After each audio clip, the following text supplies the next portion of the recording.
여호수아 8장 아이성 정복과 율법 낭독. 마침내 아이성을 정복하다. 하나님께 온전히 바쳐야 할 여리고 성읍의 물건을 손댄 아간, 그와 그에게 속한 모든 것들을 처형하고 불사르고 난 뒤 주님의 말씀이 여호수아에게 임했다.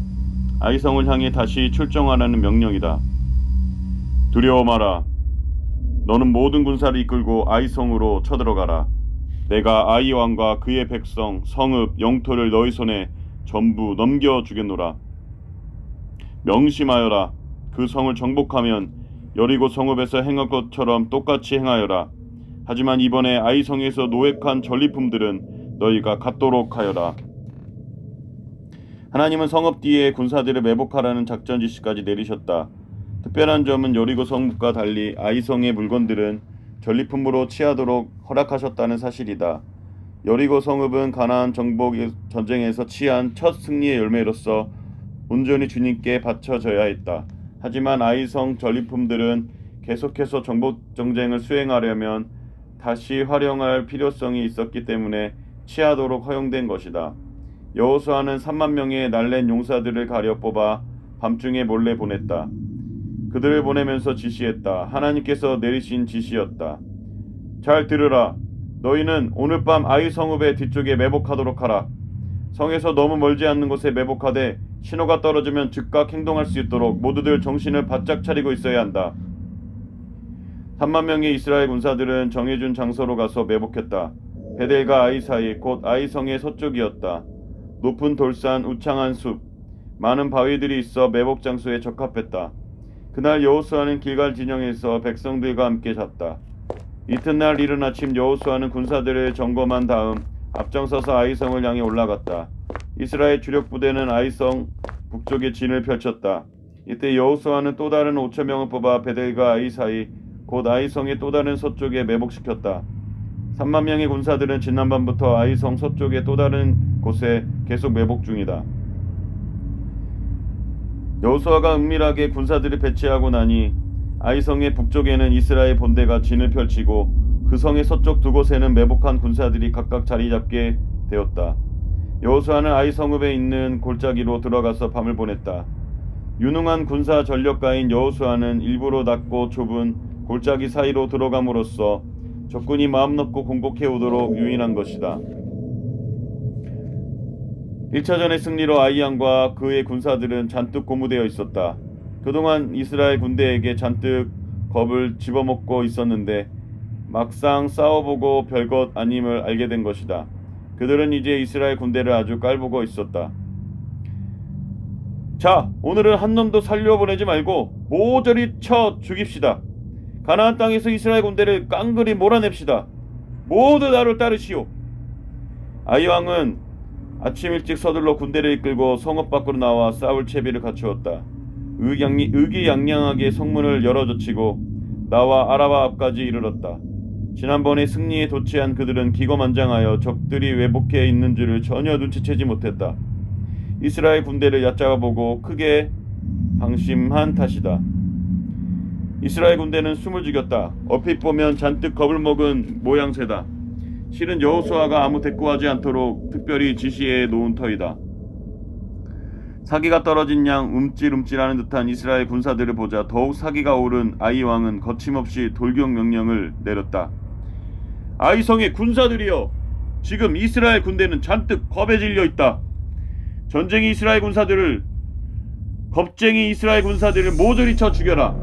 모두 앞으로 돌격!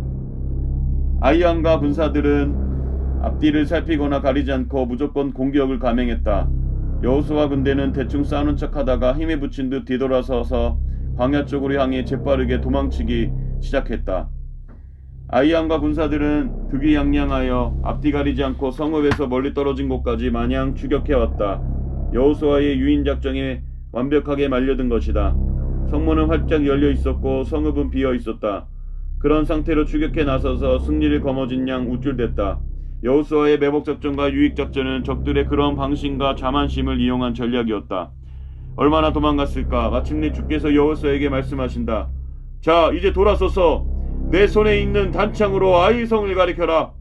내가 그 성을 내 손에 넘겨주겠노라. 여호수아는 즉시 몸을 돌이켜 근처 언덕 위에 올라가 단창으로 아이성을 가리켰다. 창은 공격용 무기다. 긴 창은 찌르는 병기인데 비에 단창은 적을 향해 던지는 짧은 병기다. 때로는 창끝 부분을 햇빛에 반사시켜 신호용으로도 사용되었다. 지금은 신호용이다. 번쩍 아이성을 가리키는 단창의 편편한 부분이 햇빛에 강렬하게 반사되었다.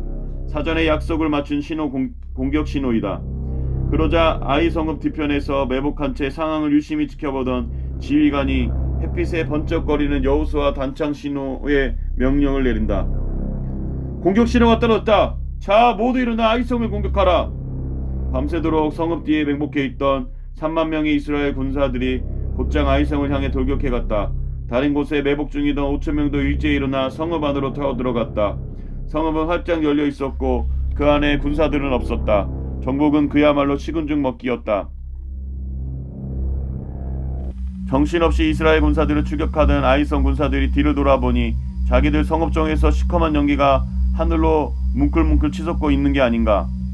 그제야 적들의 유인작전에 말려들었다는 것을 알았다. 말없이 급히 돌려 아이성으로 되돌아가려 했지만 때는 이미 늦었다. 광야 쪽으로 도망치던 이스라엘 군사들이 갑자기 뒤돌아서서 반격을 가하기 시작했다.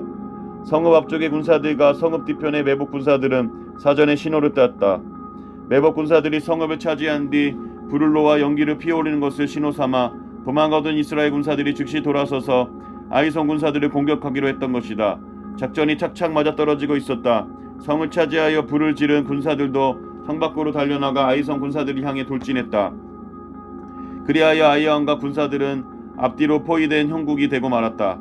여호수아가 아이성을 정복하는 데 사용한 군사 전략은 세 가지다. 매복작전, 유인작전, 협공작전. 일찍이 출애굽 이후 광야에서 아말렉 족속을 물리친 바 있었던 여호수아는 타고난 군사 전략가이다. 이스라엘 군사들은 아이 군사들을 추격하여 박살냈다. 아이성 주민 1만 2천 명도 칼에 맞아 죽었다.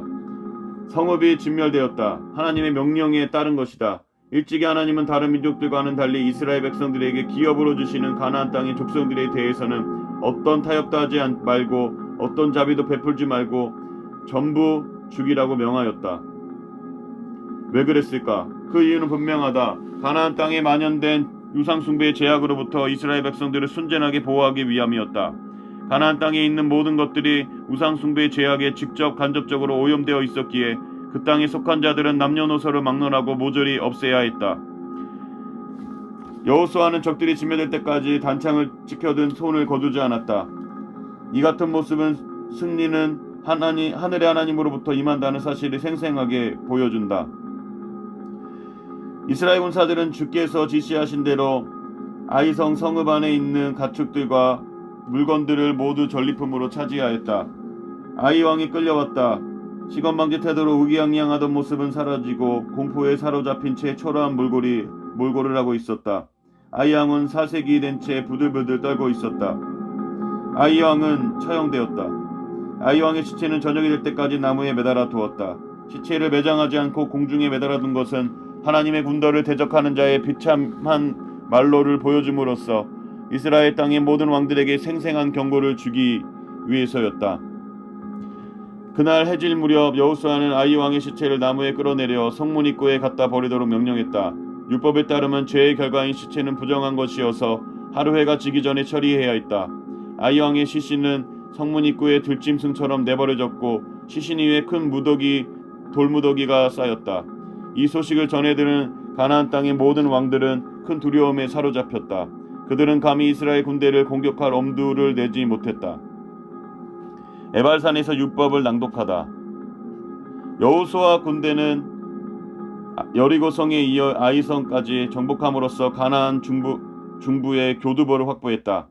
이제 가나안 전역을 향한 본격적인 전투를 치러야 했다. 여호수아는 하나님께 대한 믿음을 더욱 굳건히 하는 가운데 군사들의 사기 진작을 위해 12지파의 결속을 강화할 필요를 느꼈다. 그래서 하나님의 말씀대로 행하기 위해 에발산으로 군대를 돌린다. 에발산은 아이성에서 북쪽으로 32km 떨어진 세겜 땅에 위치했다.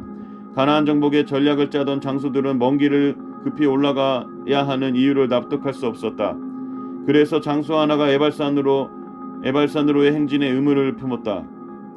지도자님, 지금 우리가 군대 가야 할 방향은 아래쪽입니다. 가나안 남부의 원주민들은 먼저 쳐야 승리를 이어갈 수 있습니다. 그건 나도 잘 알고 있네. 내 생각도 자네와 같다네.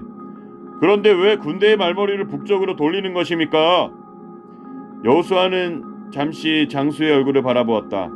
아이성 공격에 앞장섰던 용감한 장수다. 여호수아는 그의 충성심이 든든했다. 장군, 가나안 전투는 우리 전쟁이 아닐세. 이건 하나님께 속한 전쟁이라네. 그런 사실을 자네도 잘 알고 있겠지? 그렇습니다. 하나님께서 앞서 나가 싸우시며 이기게 하시는 전쟁이라는 사실을 잘 알고 있습니다. 바로 그거라네. 그러기에 전략이나 무기도 필요하지만 필수적으로 하나님의 도움을 받아야 한다네. 저번에 자나도 보았지 않는가? 아이성에서 패배 말일세. 군사력이나 전술 전력에 앞서서 우리의 성결과 하나님의 규례를 준수하는 것이 급선무라네. 그래서 모세님께서 우리에게 명하셨던 명령을 상기하기 위해서 에발산으로 가려는 것일세. 아, 그렇군요. 그 깊은 마음을 헤아리지 못했습니다. 제 생각이 짧았습니다. 그랬다. 지금 이스라엘에게 필요한 급선무는 군사들의 사기가 아니었다. 가나안 내륙으로 깊이 들어가는 일도 아니었다. 하나님께 대한 백성들의 성결과 순종이 급선무였다. 가나안 정복은 힘의 대결이 아니다. 하나님께서 주시겠다고 약속한 땅을 얻는 것은 당연한 일이다.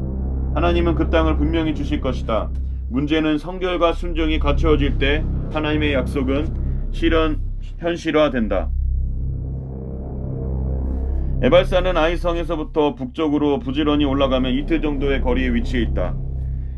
에발산의 이름 이스라엘 백성들은 그곳에서 이스라엘의 하나님 여호와를 위해 자연석으로 제단을 쌓았다.